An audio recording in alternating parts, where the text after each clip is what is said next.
नमस्कार दोस्तों, मैं विक्रम। आप देख रहे हैं पब्लिक रिपोर्ट। एक बड़ी खबर निकल के आ रही है। अब तक जहां चर्चा ये चल रही थी कि राजस्थान में कांग्रेस है कुछ क्षेत्रीय दलों से गठबंधन कर सकती है, उस गठबंधन पर पूरे तरीके से ब्रेक लग चुके हैं।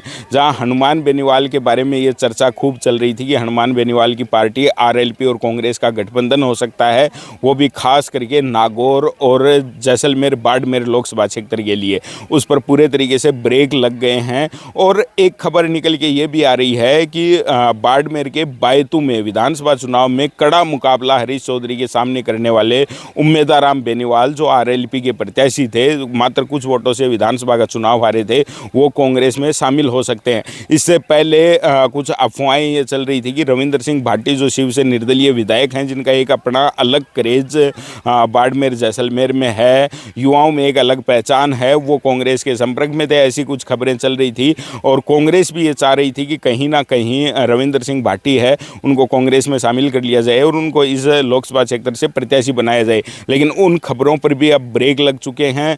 अभी के ताज़ा जो खबर है और जो सूचना मिल रही है उसके हिसाब से उम्मेदाराम बेनीवाल, जो राष्ट्रीय लोकतांत्रिक पार्टी हनुमान बेनीवाल की जो पार्टी है, उसके नेता हैं, विधानसभा चुनाव लड़ चुके हैं और हरीश चौधरी जैसे बड़े नेता के सामने कड़ी टक्कर उनको दी, वो कांग्रेस पार्टी में शामिल हो सकते हैं। और इसीलिए शायद बाड़मेर जैसलमेर लोकसभा क्षेत्र से कांग्रेस ने अभी तक अपने पत्ते नहीं खोले हैं। और अगर ऐसा होता है, इस खबर पर मुहर लगती है, तो मान के चलिए कि हनुमान बेनीवाल है, उनको ये तकड़ा झटका होगा। क्योंकि आपने पहले देखा होगा, विधानसभा चुनाव से पहले हनुमान बेनीवाल की पार्टी के कई बड़े नेता पार्टी छोड़कर कांग्रेस और बीजेपी में शामिल हो गए थे।